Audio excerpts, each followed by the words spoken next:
Very much a pleasure to be here with you guys today, just to talk with you a little bit about the role that we play within Brand U and the Brand U events. My name isn't up there. It usually is. Bonham was being sincere there. Is there anyone here that can pull off saying Futterknecht? That's how you'd pronounce that in my native German, 3 times fast without spitting or stuttering. I'll give you a free hour of executive coaching.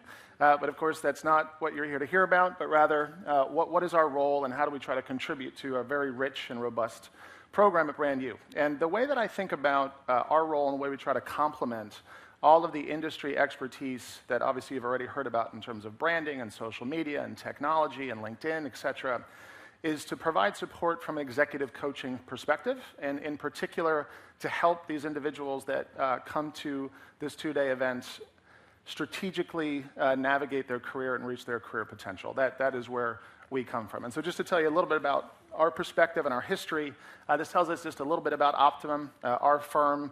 I am co-owner of Optimum Associates, but as Bonan already referenced, even though I have 19 going on 20 years of experience in the field, the Yoda that we refer to is about to celebrate his 50-year anniversary in the field of leadership development. He turned 73 this year. He's truly considered a pioneer in the field in many ways. He's been doing executive coaching for over 30 years. Collectively, we've got more than 2,500 assignments behind us, as you can see. So I just quickly want to make that point that we are a boutique coaching firm, but certainly everything that folks learn in the program, tips, skills, strategies, have been very much field-tested, vetted. Careers have been tracked. These are things that have really helped people in their careers along the way. So just to say a few words about what it is that we do within the limited time that we have, within that 2 hours. So this is, I guess, going on almost our 3rd year with Brand U. The sessions are certainly interactive. We use case studies. It's not just a lecture. The goal is, in fact, that folks walk away with really an action plan and a set of skills that they can apply. And it's all sort of under the umbrella, if you will, of what we call being savvy about your career. So what's that really about? And I'll emphasize the second bullet.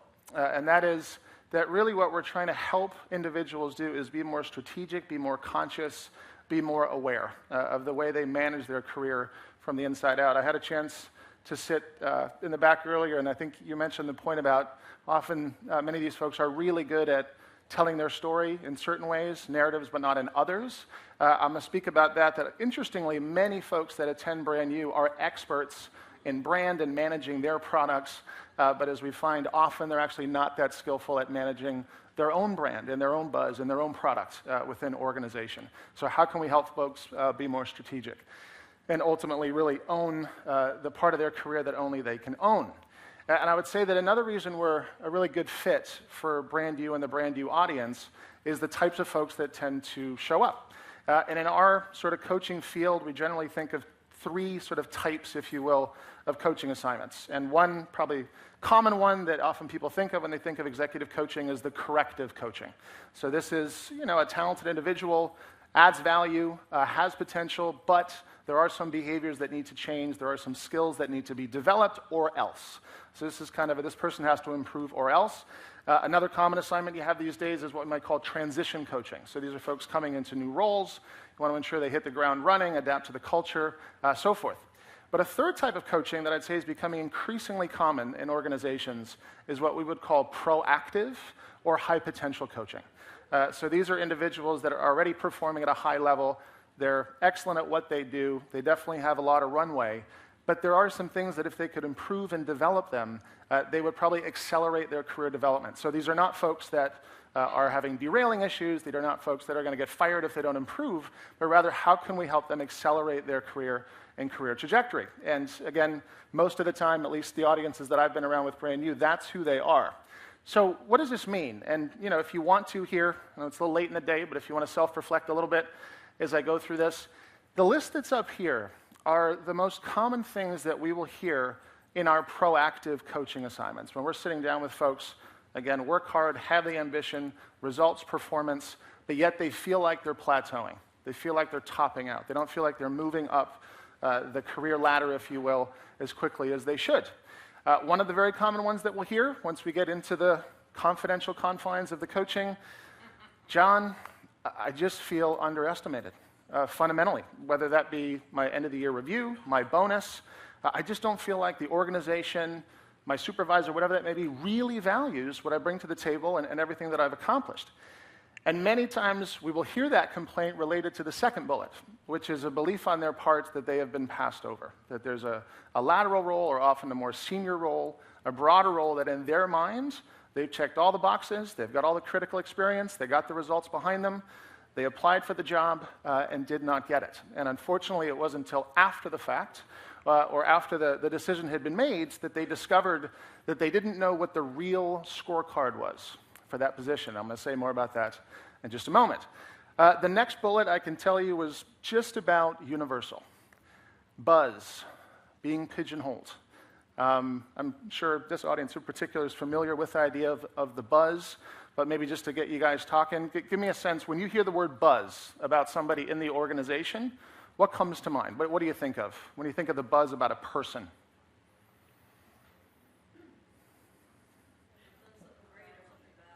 Something great or bad? What else? Any other thoughts? Sorry? Noisy could be an example of a brand.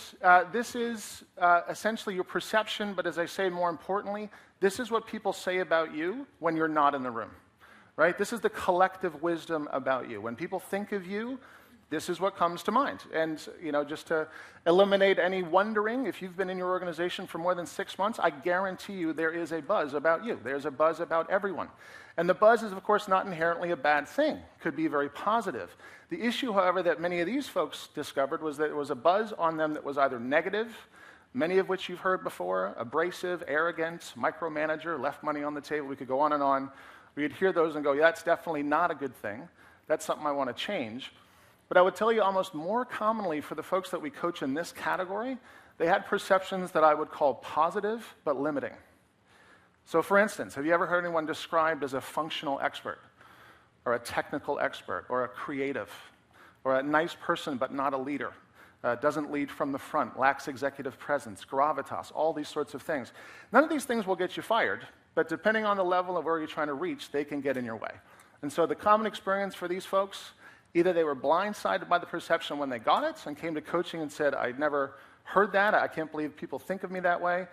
Or they'd say, yeah, John, I heard that feedback in my review, I need to be more strategic, but I have no idea how to do it. So we're really going to get into how do you find out what that buzz is and then what can you do about it. The next two get a little less pleasant, so I hope it hasn't happened to anybody in this room, but examples of folks feeling like they didn't get credit for some really important work that they did. And that might have been more benign. Maybe you just didn't get invited to the meeting. You get left off the email thread. Somehow somebody innocently omitted you. Or it could have been a less pleasant experience where you might have felt as though, hey, somebody deliberately took credit, so forth, which would have been an example of the next one down, which is the least pleasant up here. So I hope nobody in this room has lived through this experience of somebody deliberately sabotaging you in your career in some way, throwing you under the bus, taking credit for your work, creating a false perception about you. Sadly, usually with these kind of coaching assignments, that expression of didn't see it coming was the experience. It wasn't until after the fact they weren't able to protect themselves and unfortunately had to try to recover. Not pleasant, things you want to try to avoid. Then you've got the last one, and this is a dangerous thing to say out loud. I know I'm streaming. But this issue of speaking truth to power.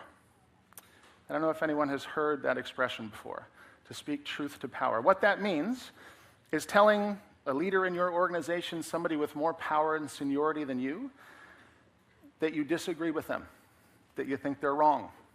Now, why do I say this is tricky? I don't know what kind of organization you work for, or if you do, but I find the most common things you see on mission statements are things like truth, candor, challenge the status quo, right? Leaders give speeches about, I don't have all the answers, hit me between the eyes, and so on. And my honest belief is that I think they almost all mean that when they say it. But they also have egos, they're also sensitive. And so unfortunately, some good people have made some career-limiting moves by not factoring in ego and sensitivity in the way they deliver these messages. All right, so these are just some of the common frustrations that we hear a lot working with really talented, high-potential people.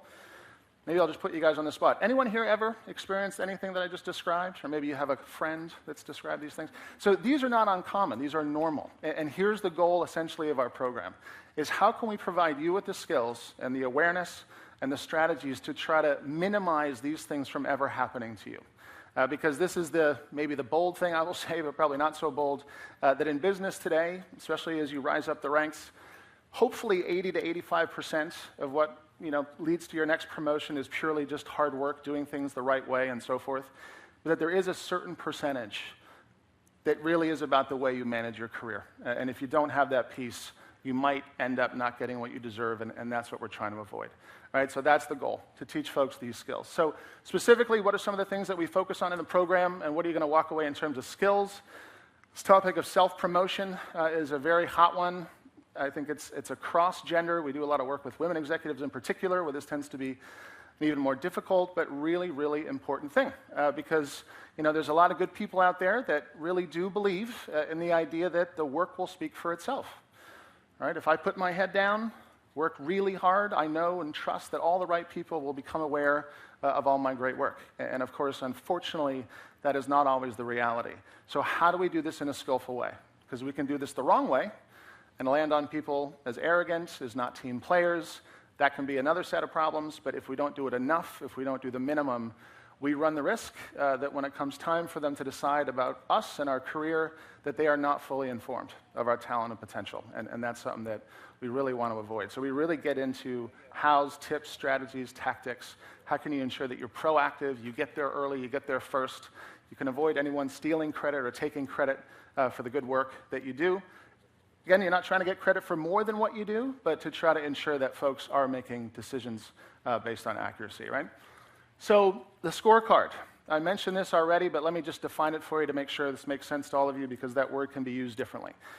The way we define the concept of the real scorecard is that when leadership, HR, however your company is structured, sits during those end-of-the-year discussions and decides who are we putting in what role, who are we going to promote, there's a position open, they're having a very specific discussion about what do we feel are the essential qualities, characteristics, competencies that the individual in this role has, right? That's what they're going to need to be effective and successful in that role.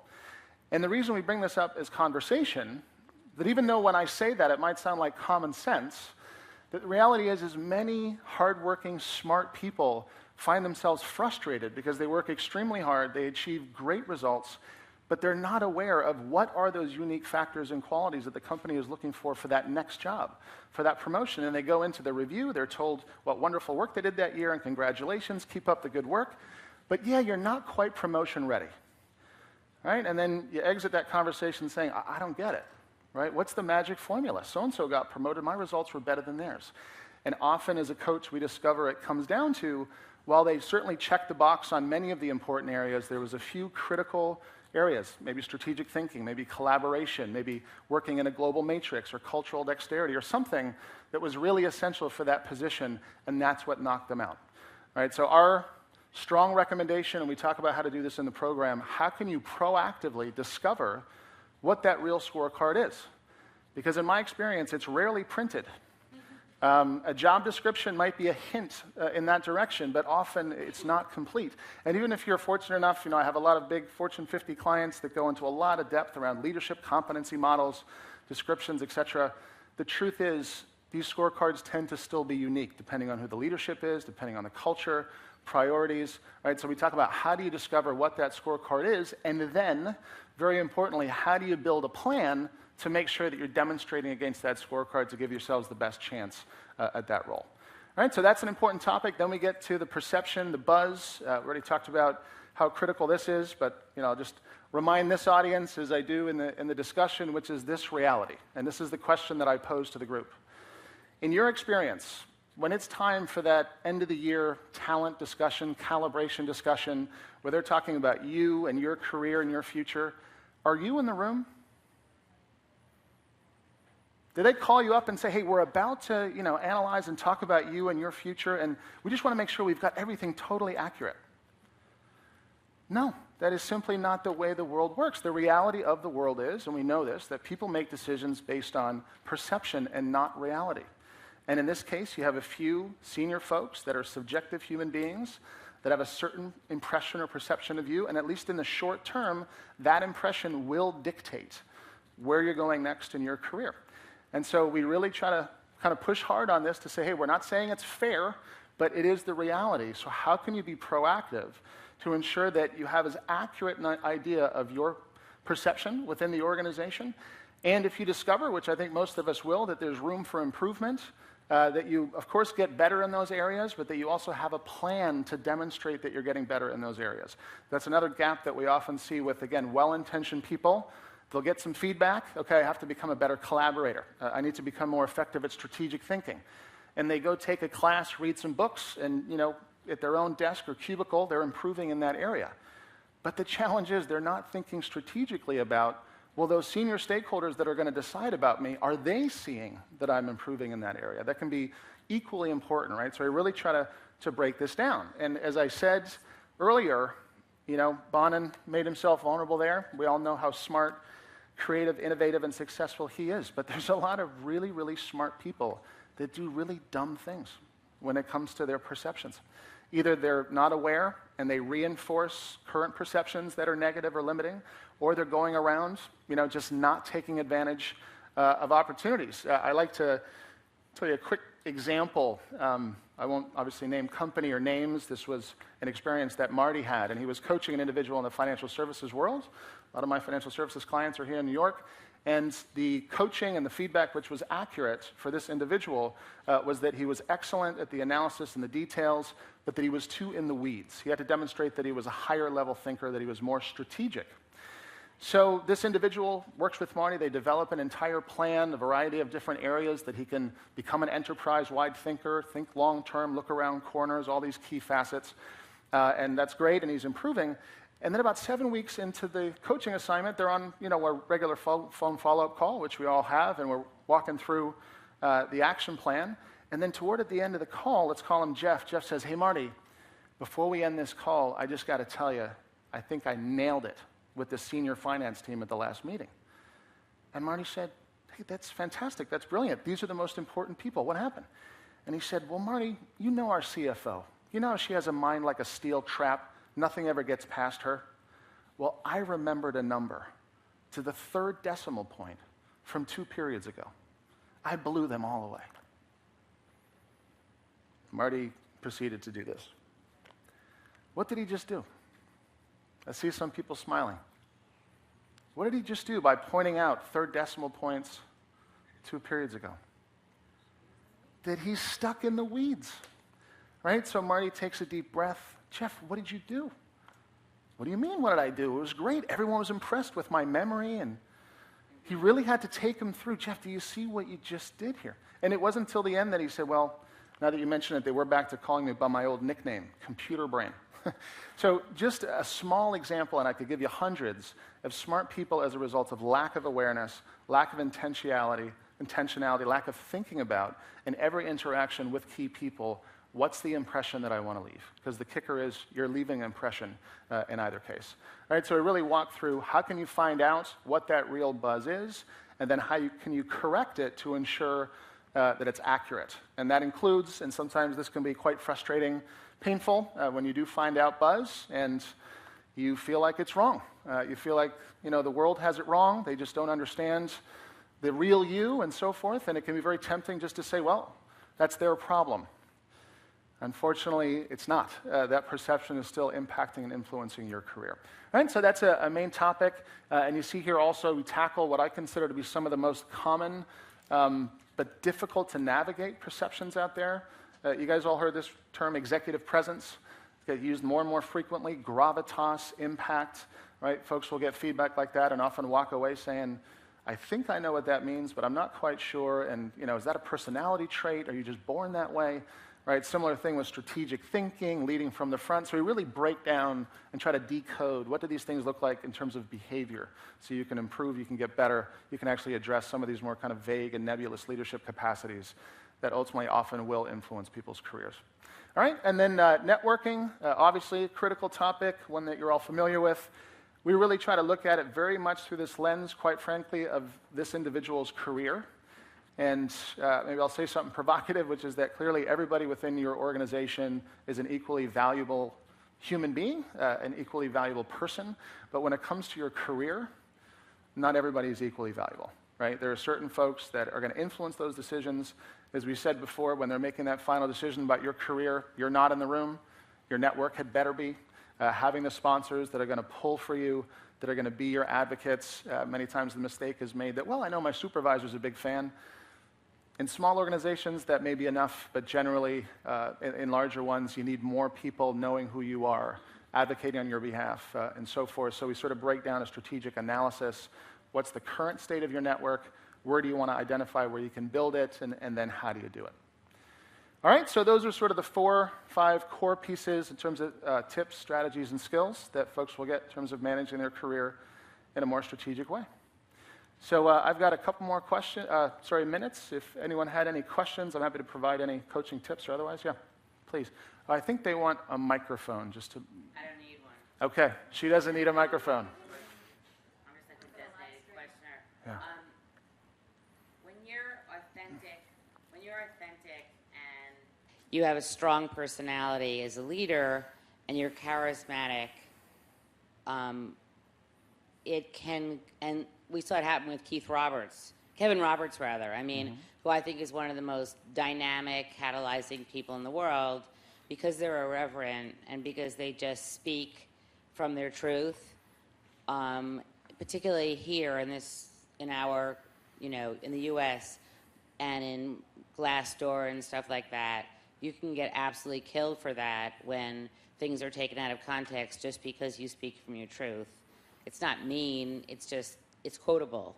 Yeah. I mean, Donald Trump is the worst example of saying whatever he thinks, but even if you're somebody intelligent and you just, you curse or you do things that are not in all norms acceptable, like in advertising, I was taught you could say anything you wanted as long as it was smart, but not in today's transparent world. What do you do to manage that? Yeah, it's a fantastic question, and there's so many dimensions to it, and I guess where I'd start is that I'm with you, and this is really common also in many organizations, large organizations that I work. There's a lot of messaging around bring your whole self to work, authenticity, diversity of style, and again, I think there really is a good intention under that, and they're really wanting sort of diversity and style and so forth. However, right, that there's a reality that in the end of the day, you still have human beings, and particularly the culture can influence, that will either decide whether they feel that behavior is one that's appropriate, okay, and I could look at it from several layers. So I'm not saying this is you at all, but somebody, let's say, who's very aggressive and strong and says, hey, I'm just being spontaneous and authentic. Well, if that offends certain people, whether you intend to or not, and right, leadership is making decisions about, okay, could we give that person a bigger role with more folks on their team when they have a reputation for maybe disrespecting or creating trust issues or conflict, right? That's one element, so it's sort of being too broad, but I'll tell you how I think about it, because this is such a hot topic, particularly we work with a lot of women leaders, and there you could say there's even bigger double standard, right? Because there's a certain behavior, that aggressive behavior, oh, absolutely. When Stephen Colbert did that, should be this, but not that, this, Right. but not that, it was so true. And it's very real, and so we often refer to it as the narrow path, right? So you got to be assertive, but you can't be perceived aggressive, and there's an art to that. There's language, there's words. I'd put it in a similar category of you want to be passionate but not emotional, and so there's these subtleties and nuances that you can figure out, and you can do both. But let me put it to you like this with the authenticity thing, because I see it as a range, right? Let's say on one extreme we have what I'm going to call rigid authenticity, and this is the person who kind of says, this is who I am, take it or leave it. I'm being authentic and just true, and if that's a problem for you, then that's your problem. Then you could go to the other extreme, where the person sort of presents as like, well, here's my personalities and my ideas, but if you don't like these, I have some others I can show you. Right? So it's like a chameleon. You don't know who they are, playing the game, political, there's a lack of trust. To me, the savvy middle is the person who says, I'm not going to compromise my truth, my values, I'm not going to rewire my personality for anybody. But I am willing to think about my audience and adapt my approach and communication so that I land on people in a way that's respectful and effective. Because I will, I guess, say as a coach, when I hear the sort of blanket statements about just be authentic and direct, it's a great speech, and it's invigorating and motivating. But in reality, I more often than not see that can hurt you, right? One way or the other. Because the flip side of that is there's a lot of people that say, look, I'm just not that outgoing, charismatic, loud person. I'm quiet, I'm introverted. Why should I have to be forced to demonstrate executive presence and and things like that. Well, the reality is that's a requirement, right, of a certain leadership level. Can you command a room? So on. Doesn't mean you have to become Donald Trump, but you got to do the minimum. But it's a really good question, this sort of authenticity, skill adapting, and so on. Yeah. So my question is more about sort of an intimidating presence. Having somewhat of an intimidating presence. And I think to some degree people look for a uniform and they want to put everything in little categories. And so any thoughts on that? I mean, obviously being a female engineer sort of in it of itself becomes something that doesn't necessarily fit into a box. But do you have any thoughts on that in order to break the mold and be accepted for what you've accomplished? So the feedback that your friend has gotten is that they're an intimidating presence? Yeah, I have a little bit of an imposter syndrome, according to my friend here, Tammy. But I often get the feedback that I'm intimidating, and so I tend to dumb myself down. So I'm just curious as to what your advice on that one is. Yeah, again, it's one of those great questions, and maybe if you can hold on to the mic, did you follow up that with a question of what about my behavior is creating that impression? Did About they give being the imposter syndrome or being intimidating? being intimidating? Well, just in terms of just people just outright feeling somewhat challenged by questions that I ask. And, Okay. Absolutely. Great. So I have very limited information, obviously, because that word, like, I put that in a similar category. Someone is told they're intimidating or they're told they're arrogant, and they'd say, well, I'm just confident. Why am I landing that way? Mm-hmm. So the next question that I would go for as a coach, and I'd recommend to you, is to say, okay, wow, I don't intend that impact. Can you tell me something more about, like, what are the scenarios, what are the situations that result in people walking away feeling that way? So for instance, I can think about a woman that I coached last year. There was some similar feedback around intimidating. And in her particular case, and this could be completely different for you, but when I did interviews, it was a couple things that was leading to it. One, and this might sound ridiculous to you, but literally her very smart person, Ivy League MBA, McKinsey background. Mm-hmm. But when you were in conversation with her and she was thinking, she had an almost affect-less face. Mm-hmm. So she had a very stoic, very serious face. And she was very direct, and she asked very tough questions, right? And had a tendency, one of the things she was brilliant at is pointing out immediately what was wrong about the idea or why it wouldn't work. Sometimes engineers are really good at that. High need for certainty. Yeah, here's the problem with that, here's the issue. And so the point is, it was that combination. The fact that, and again, this might sound silly, she had to learn to just smile a bit more, to have like a less intimidating actual persona. And then the learning was, when somebody gives an idea, try to find the positive first before you comment on maybe what's not so good or what won't work. Try to be more balanced in that approach. And sometimes it even comes down to language. It's interesting, and this isn't you, but I was thinking about the arrogant one. I remember I had an assignment like that, happened to be a marketing person, Harvard MBA, who got this feedback about coming across kind of intimidating and arrogant. And so, again, got a lot of anecdotal feedback, interviews, and what became clear was a lot of it was driven by the fact that he would lead meetings by saying things like, all right, guys, so let me try to explain this in a way that you can understand.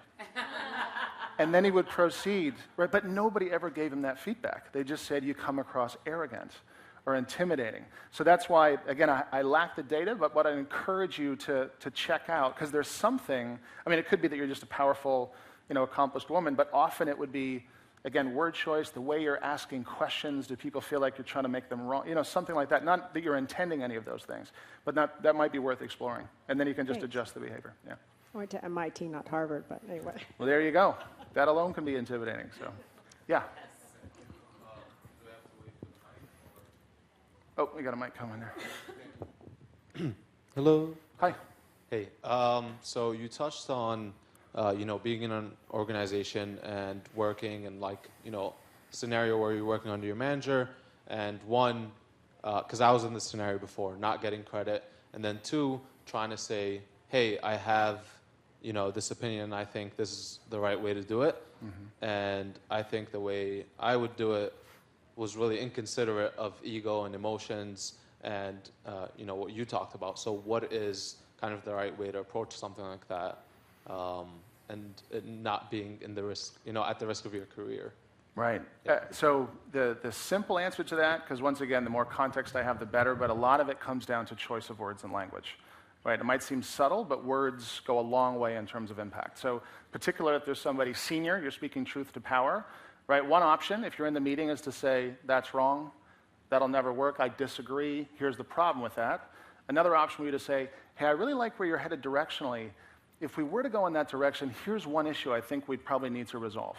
Or, when I think about previous times when we've done this kind of a rollout, this is the one obstacle that prevented us from getting the outcome that we wanted.